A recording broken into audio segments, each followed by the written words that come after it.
Assalamualaikum warahmatullahi wabarakatuh. Pendengar setia Radio Irsad, saya akan menunjukkan berita untuk hari ini, Sabtu 2 Agustus 2025. Sari berita penting. Longsor di tebing tinggi Tanjung Jabung Barat, 2 bocah tewas tertimbun. Berita kedua, pengakuan 2 tersangka korupsi dana KUR BSI Rimbo Bujang. Berita ketiga, proyek Jalan Pulau Mainan 3,35 miliar di Dharmasraya bermasalah, BPK ungkap kerugian negara. Berita selengkapnya. Berita kedua, fakta mengejutkan terungkap dalam pengembangan kasus dugaan tindak pidana korupsi kredit usaha rakyat KUR Bank Syariah Indonesia BSI cabang pembantu Rimbo Bujang Kabupaten Tebo. Salah satu tersangka bernama Ermalia Wendy yang saat itu menjabat sebagai branch manager atau kepala cabang BSI Rimbo Bujang tahun 2021 mengaku kemarin sudah dicairkan peruntungannya untuk apa aja? Saya buka usaha bimbel dekat dan pistol 3 produk dan 1 sudut. Itu masih berjalan nggak? Masih Pak, sewa Di mana itu? di Bungo Pak. Di Bungo. Oh, untuk yang menjalankan? Saat ini istri Pak. Terus yang tadi terkait masalah peti itu masih tahun berapa tuh? Di 2023 udah nggak ada lagi Pak. Udah tutup. Sudah tutup. Tahun berapa itu? 2023 Pak. Berapa unit ya? Apakah alat berat atau dompeng atau gimana? Dompeng Pak, ada 5 unit. Dan 5 unit. Iya. Sempat berjalan berapa bulan? 1 tahun. 1 tahun. Itu berhasil atau gimana? Awalnya berhasil Pak, setelah itu mulai surut itu mulai Mulai nggak jalan. Jadi makanya nggak bisa ini lagi. benar. Ke Bapak digunakan untuk apa? Ya ada. Yang kemarin di deposit itu yang ada di deposit apa namanya aplikasi Judol itu hasil usaha sendiri, belum ada hubungannya sama ini, nggak ada.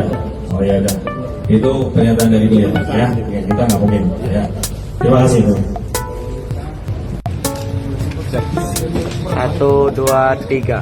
Udah. Menggunakan sebagian uang hasil korupsi untuk membuka sejumlah usaha pribadi di Kabupaten Bungo.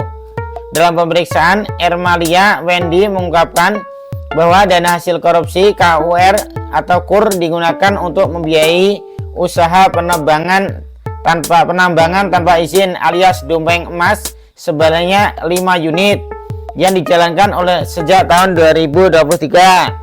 Selama setahun usaha dompeng ada 5 unit mesin. Karena kemarau akhirnya saya stop, kata tersangka. Selain itu ia juga mendirikan usaha bimbingan belajar yang hingga kini masih beroperasi. Kalau bimbel sampai sekarang masih berjalan di Bungo, istri yang menjalankannya, kata dia. Sementara itu tersangka lain dalam kasus ini yakni Mardiantoni yang menjabat sebagai mikro staff marketing BSI Rimbo Bujang pada tahun yang sama 2021 memilih bungkam terkait penggunaan uang hasil kejahatannya. Namun demikian, hasil penyelidikan yang dilakukan oleh Satreskrim Polres Tebo mengarah pada dugaan bahwa Mardiantoni menggunakan uang tersebut untuk berjudi secara daring atau judol.